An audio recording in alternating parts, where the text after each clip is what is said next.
Deputy Gilmore. Ceann Comhairle, well, the Taoiseach has just given us the general outline of the deteriorating situation with regard to the Exchequer figures.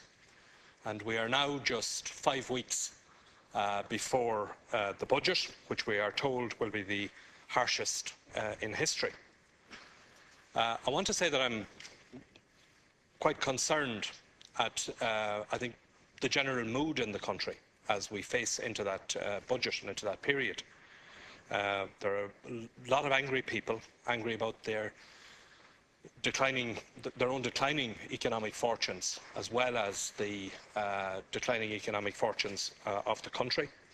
And it seems to me that we are, as a country, hurtling headlong into a period of conflict, strife, and a lot of division in society. And I think there are 3 things that are contributing to that. The first is the government's own determination that it is going to do it its own way, that it is going to unilaterally impose a range of so-called solutions on matters ranging from pay to the general public services.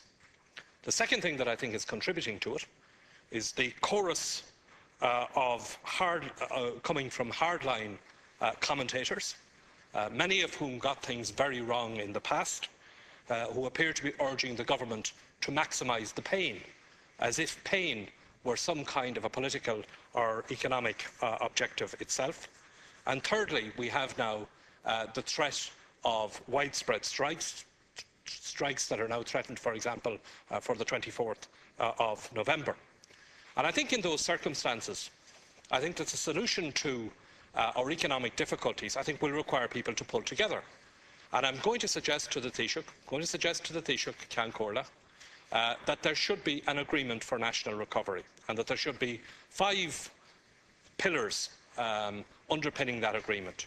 First of all, jobs, getting people back to work, keeping people in employment, and providing appropriate training and education for those who have lost their jobs.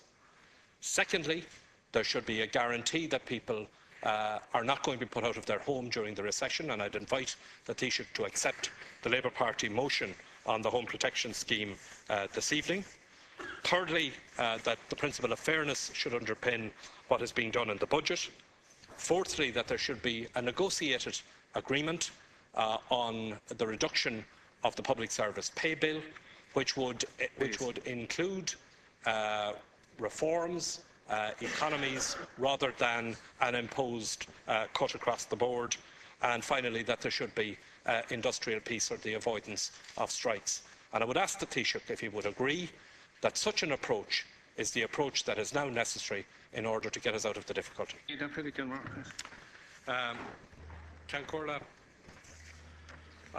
it never ceases to amaze me that every time the Taoiseach is presented with constructive few suggestions from this side of the House, that he responds with an Ardèche-style speech.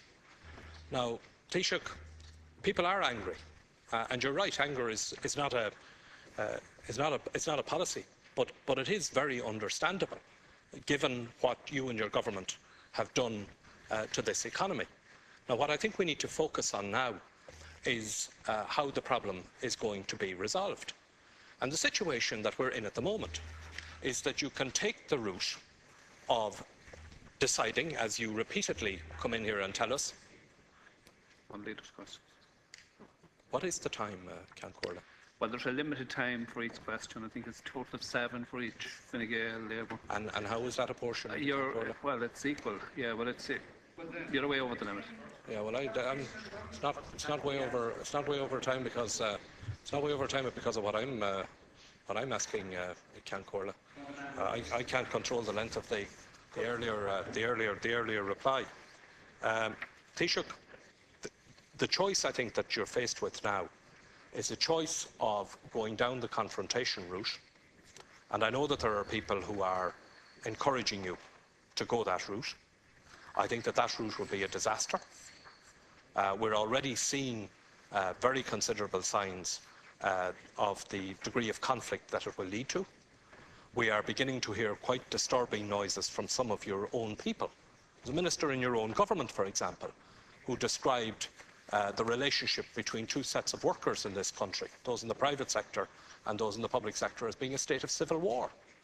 That's not the kind of language that is conducive to getting cooperation and to getting agreement on the things that need to be done. It seems to me, and I hear this all over the country, that there is an opportunity now for government to get people to pull together. And I think that that's preferable than people ripping each other apart, as is being encouraged. I think that that will require not discussions between departmental officials and some of the public service trade unions, but it will require yourself and your ministers directly engaged in talks to seek an agreement on national recovery. And I've outlined to you the things that I think should form part of that national recovery and should be the pillars on which it should be built. You have that opportunity now. I don't think that there's a great deal of time within which you can do it, because the budget is approaching and some of the threatened industrial action is fast approaching. And I would again invite you to take that approach to try and reach a national agreement rather than to take the route of conflict and strife, which isn't good for anybody.